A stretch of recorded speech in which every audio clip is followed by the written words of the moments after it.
Question दे रखा है list one को लिस्ट सेकंड से मैच करना है। यहाँ पर ऑर्बिटल्स दे रखे हैं और यहाँ पर नंबर ऑफ एंगुलर नोड दे रखे हैं।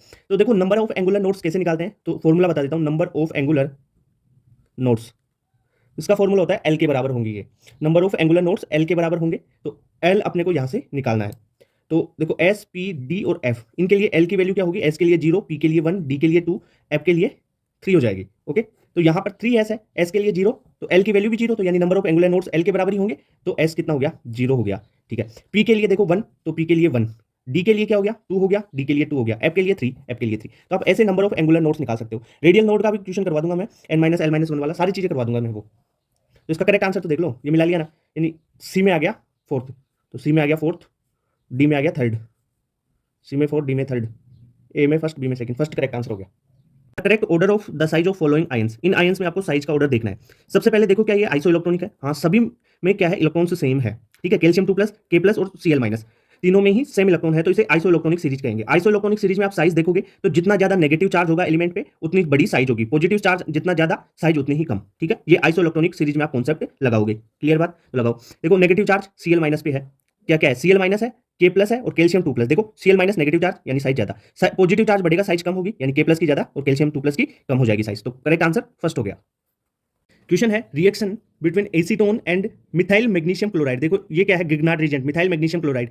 ठीक है, फॉलोड बाय हाइड्रोलिसिस भी करवाना है। तो देखो एसीटोन की रिएक्शन करवाते हैं। एसीटोन क्या है, CH3C double bond O CH3। ठीक है, मिथाइल मैग्नीशियम क्लोराइड यानी CH3 MgBr, Grignard reagent, CH3 minus Mg plus Br।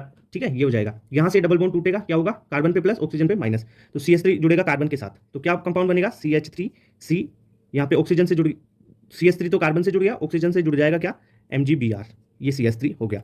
अब क्या बोला है उसने कि यहाँ पर हाइड्रोलिसिस यानी H प्लस दिया हुआ है, तो H प्लस क्या होगा, यहाँ से ये H प्लस ऑक्सीजन लेगा और MgBr को निकाल देगा, यानी क्या हुआ, एल्कोहल का फॉर्मेशन, C यहाँ पे OH बन गया, CH3 और ये CH3। ठीक है, यानी ये कंपाउंड बन गया। अब इसका नाम देख लो, इसका नाम क्या होगा, नाम लिख लो, टर्सरी ब्यूटाइल एल्कोहल,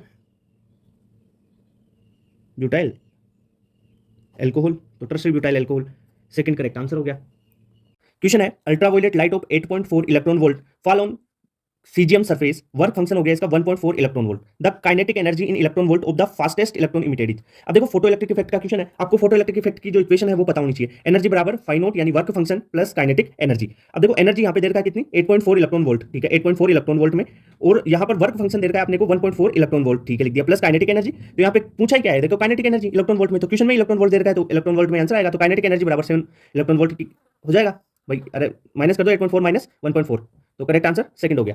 इक्वेशन ध्यान रख लेना, ये फोटो इलेक्ट्रिक इफेक्ट की बस। क्वेश्चन है how much amount of calcium carbonate having percentage purity of 25% produce 1.12 litre of CO2 at STP on heating. अब ये रिएक्शन देखिए, देखो इसमें क्या बोला है कि जो आपका फाइनल अमाउंट आपको मिलेगा CaCO3 का वो 25% प्योर है, आपको जो कंपाउंड है वही बताना है वो कितना बनेगा। ठीक है, तो अपन सबसे पहले प्योर निकाल लेते हैं, तो CaCO3 से CaO बना प्लस CO2, तो इससे क्या करेंगे अपन, इस इक्वेशन से, स्टोइकियोमेट्री से पहले निकाल लेते हैं अपन। CO2 का देखो दे रखा 1.12 लीटर ऑफ CO2 है, इससे अपन काम कर लेंगे। ये दे रखा है CO2 1.12 लीटर। ठीक है, इसके मोल कन्वर्ट कर लो, तो बटा 22.4 कर दोगे तो मोल आ जाएंगे, यानी वॉल्यूम बटा 22.4 कर दिया अपन ने, तो 0.05 मोल ऑफ CO2 आ गया। यानी देखो इसके एक मोल से CO2 का 1 मोल बनेगा, तो यानी इसके 0.05 मोल से कैल्शियम कार्बोनेट के 0.05 मोल बन जाएंगे। ठीक है, अब मास निकालो, मास कैसे निकालोगे, mole into molar mass. CaCO3 का मोलर मास कितना होता है 100, तो 100 से मल्टीप्लाई कर दोगे तो 5 ग्राम आ जाएगा इसका मास। अब भाई इसने बोला है कि ये 25% प्योरिटी है। ठीक है, तो 25% प्योरिटी के लिए अपने को क्या करना पड़ेगा, अमाउंट कितना चाहिए उतने के लिए, 25% प्योरिटी के लिए तो 5, अब प्योरिटी 25% है तो 100 बटा 25, तो इतना करेंगे तब 20 ग्राम आएगा। तो ये जो 20 ग्राम है ना, इसका 25% ही प्योर है, ये ऐसा बोल रहा था, तो 20 ग्राम आपका आंसर आ जाएगा। क्लियर बात। क्वेश्चन है the amount of heat is required to raise the temperature of 108 gram of aluminium from 15 degree Celsius to 35 degree Celsius. ठीक है, अब अपने को पूछा क्या है, हीट पूछा है ना, अमाउंट ऑफ हीट कितना चाहिए होगा इतने ग्राम को 15 से 35 डिग्री सेल्सियस तक आपको टेम्परेचर रेज करने के लिए। ठीक है, क्यू बराबर NC डेल्टा टी, फॉर्मूला सबको पता होगा। ठीक है, सी क्या है, मोलर हीट कैपेसिटी जो दे रखी है अपने को एल्यूमिनियम के लिए 24 जूल पर मोल केल्विन। ठीक है, किलो में नहीं है, जूल में है। ओके, तो मोल एन निकालो, एन कैसे निकालोगे, 108 ग्राम एल्यूमिनियम दे रखा है, यानी इसके मोल निकालो तो 108, यानी एल्यूमिनियम का वेट बटा मोलिकुलर मास कर लो, तो मोलिकुलर मास कितना हो जाएगा एल्यूमिनियम का 27, तो 108/27 से मोल निकल जाएंगे 4 मोल। ठीक है सर, अब क्यू की वैल्यू रख दो, क्यू में 4 इंटू देखो सी की वैल्यू 24। ठीक है, टेम्परेचर रेंज 15 से 35 यानी 20 डिग्री का टेम्परेचर रेंज हुआ, 20 डिग्री रेंज हो गया, तो ये 920 जूल पर जूल आ गया, 1920 जूल। ठीक है, अब यहाँ पर देखो आंसर में देखो किलो जूल दे रखा है सब, तो किलो जूल में कन्वर्ट कर दो, यानी 1000 का भाग दे दो तो 1.9 किलो जूल आ जाएगा, तो 1.92 किलो जूल कौन सा में, सेकंड ऑप्शन करेक्ट हो गया। क्वेश्चन है correct increasing order of covalent character in the following molecule. अब देखो कोवेलेंट करेक्टर कैसे चेक करोगे, पहले आपको चेक करना है चार्ज से। अगर चार्ज जिस पे जितना ज्यादा होगा कोवेलेंट करेक्टर उसमें उतने ही ज्यादा होंगे। पहली बात, अगर चार्ज किसी में सेम है तब आप साइज चेक कर लो भाई।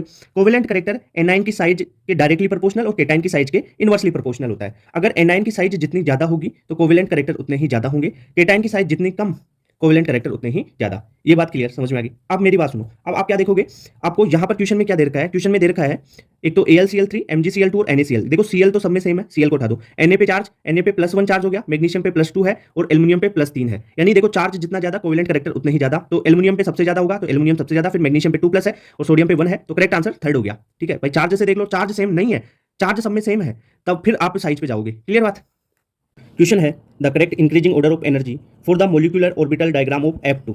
अब देखो नाइट्रोजन से अपर एटॉमिक नंबर वाले जो एटम्स आए उनके लिए आप 1 to 1 वाला कॉन्सेप्ट ध्यान रखो। 1 to 1 का मतलब पहले आप क्या भरोगे, सिग्मा 2pz, ठीक है 1, फिर आ गया 2px इक्वल टू 2py, फिर आएगा 2 मतलब sigma pi star 2px 2py, ठीक है, और फिर 1 आएगा मतलब 2pz। ये हो गया 1 to 1 वाला कॉन्सेप्ट। तो ये किस में लागू होगा, जिनका एटॉमिक नंबर नाइट्रोजन से ज्यादा हो। तो करेक्ट आंसर सेकंड हो गया इसका। क्वेश्चन है given below are two statement, one is label as assertion and second is reason. अब देखो असर्शन रीजन वाला क्वेश्चन है। SF6 molecule is octahedral. तो SF6 मॉलिक्यूल के स्ट्रक्चर बनाए तो सल्फर, ये फ्लोरीन, एक फ्लोरीन ये, 2 फ्लोरीन ये और 2 ये, यानी ये ऑक्टाहेड्रल है। फर्स्ट तो करेक्ट हो गया। The value of dipole movement of SF6 molecule is 0, सही है, इसमें डाइपोल मूवमेंट 0 हो गया सिमेट्रिकल में, तो करेक्ट आंसर हो गया फोर्थ, यानी दोनों ट्रू है, एक्सप्लेन नहीं कर रहे, तो करेक्ट आंसर फोर्थ। जो स्टेटमेंट है उसमें बताना है कौन सा करेक्ट है कौन सा इनकरेक्ट है। तो फर्स्ट स्टेटमेंट है KW of water decrease with increase in temperature. नहीं, ये तो गलत हो गया। अगर आप टेम्परेचर को इंक्रीज करते हैं ना तो KW भी इंक्रीज ही होगा, ठीक है, कॉन्सेप्ट समझ में है। ओके, नेक्स्ट है conjugate acid of NH3 is NH4। तो सही है, NH3 बेस है, उसका कॉन्जुगेट एसिड बनाए तो कैसे करेंगे, उसमें H+ जोड़ देंगे, H+ जोड़ेंगे तो NH4+ बनेगा, यानी इसका कॉन्जुगेट एसिड बन गया। ये तो करेक्ट हो गया, फर्स्ट आपका रॉन्ग हो गया। तो क्या आंसर हो गया, फर्स्ट स्टेटमेंट रॉन्ग और सेकंड इज करेक्ट। क्वेश्चन है intensive property among the following is, इनमें से कौन सी इंटेंसिव प्रॉपर्टी। देखो इंटेंसिव प्रॉपर्टी क्या होती है, independent to mass, independent to mass, यानी मास पे डिपेंड नहीं करती है इंटेंसिव प्रॉपर्टी। तो जो इलेक्ट्रोड पोटेंशियल है वो मास पे डिपेंड नहीं करता, heat capacity, Gibbs free energy और सरफेस एरिया करेगा। अब एक बात ध्यान रखो, अगर हीट कैपेसिटी दे रखा है वो एक्सटेंसिव है, अगर इसको स्पेसिफिक या मोलर हीट कैपेसिटी बोल दिया जाए तब ये मास से इंडिपेंडेंट हो जाती है और इसको क्या बोला जाता है, इंटेंसिव।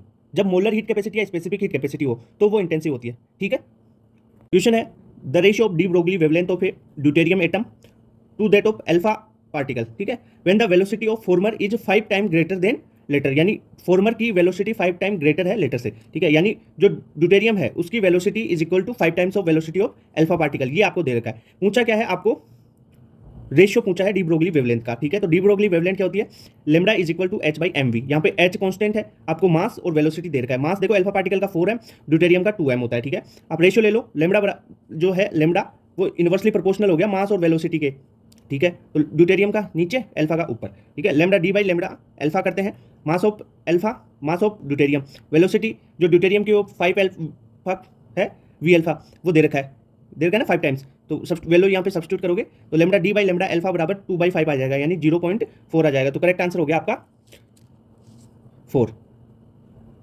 क्वेश्चन है which block of the periodic table contain elements with the general outer electronic configuration n-2 f 1 से 14 n-1 d 0 से 1 और NS2 है। तो भाई ये किसका कॉन्फ़िगरेशन हो सकता है।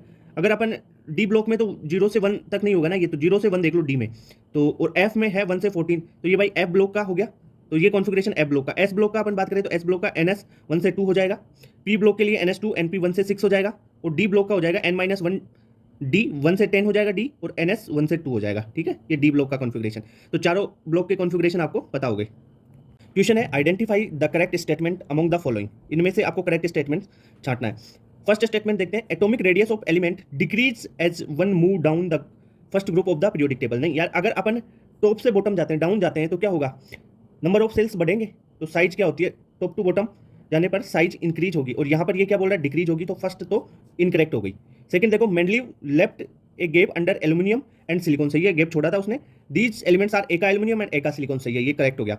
अननील अनियम is the IUPAC name of the element with atomic number 101। देखो अन यूज किया जाता है, अन किया जाता है इसके लिए 1 के लिए, नील यूज किया जाता है 0 के लिए, फिर अन यूज किया है यानी 1 के लिए, और IUM क्या है, IUM है सफिक्स। तो ये भी करेक्ट हो गया CB। तो कौन कौन से B एंड C करेक्ट है और A वाला रॉन्ग है। क्वेश्चन है which of the following ion has bond order equal to nitrogen N2 के। N2 के बराबर इनमें से किसका बॉन्ड ऑर्डर है। देखो बॉन्ड ऑर्डर का कॉन्सेप्ट बता देता हूं। सिंपल बॉन्ड ऑर्डर का क्वेश्चन आए ना तो इस कॉन्सेप्ट से करो। आपको याद रखना है 14 इलेक्ट्रॉन्स, टोटल इलेक्ट्रॉन्स निकालना आता है ना, टोटल इलेक्ट्रॉन्स निकाल लो कंपाउंड में। फिर देखो आप 14 इलेक्ट्रॉन पे बॉन्ड ऑर्डर होगा आपका 3, फिर 13 का 0.5 कम करते जाओ 2.5, 12 इलेक्ट्रॉन पे 2, 11 इलेक्ट्रॉन पे 1.5, इधर 15 पे फिर 0.5 कम करते जाओ। ठीक है, जैसे N2 का पूछा हो कि N2 का बॉन्ड ऑर्डर किसके बराबर होगा। N2 के में कितने इलेक्ट्रॉन है, 14 इलेक्ट्रॉन है, 14 इलेक्ट्रॉन है तो बॉन्ड ऑर्डर 3 हो जाएगा। अब देखो यहाँ पे O2 2+ में कितने इलेक्ट्रॉन, 14 इलेक्ट्रॉन तो बॉन्ड ऑर्डर 3 और 5। ओके, तो यहाँ पे क्वेश्चन में क्या पूछा है, N2 का बॉन्ड ऑर्डर है 3 और N2 के बराबर किसका है, O2 2+ का, क्योंकि 3 है ना इसका भी, तो O2 2+ कौन सा है यहाँ पे, तो फर्स्ट ही आपका करेक्ट हो गया। बॉन्ड ऑर्डर का क्वेश्चन ऐसे निकाल लो भाई, सोल्व कर लो। ये नंबर याद रख लो, 14 पे 3 बॉन्ड ऑर्डर आएगा, 13 पे 2.5, 12 पे 2, फिर 11 इलेक्ट्रॉन पे 1.5, वैसे ही इधर करते जाओ। क्वेश्चन है set of quantum numbers which is not possible to an electron etch.